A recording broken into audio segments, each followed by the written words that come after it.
I want to introduce you to the Studio Cats, a pattern designed by Valori Wells. Take and loop your string so that you have 6 strands, and it's about 6 inches long. From this, and it kind of looks a little bit wiry, take and tie a knot in the very center. And you have a little bit of wiggle room there, but try and center it. Okay, once you get that knot tied, then trim the ends until the whole whiskers from end to end is 4 inches. So you start with 6 inches, tie the knot, you end up with the 4 inches.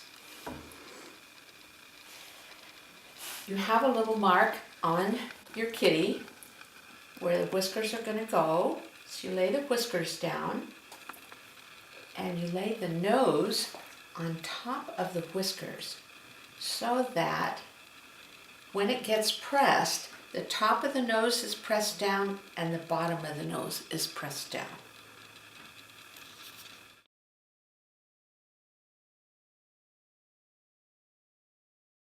As you can see, we're just finished with stuffing and now I need to close this opening. And I fold back this seam allowance 1/4 inch and push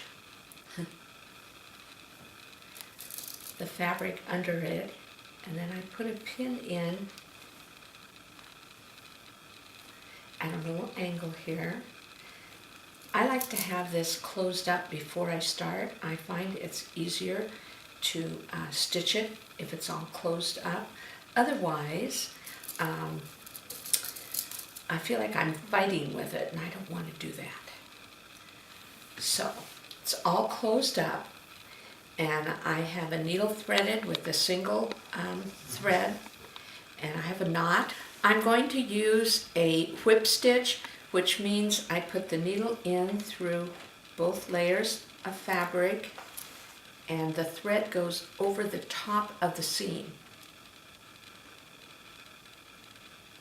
And I'm going to continue doing this down the whole side of the kitty.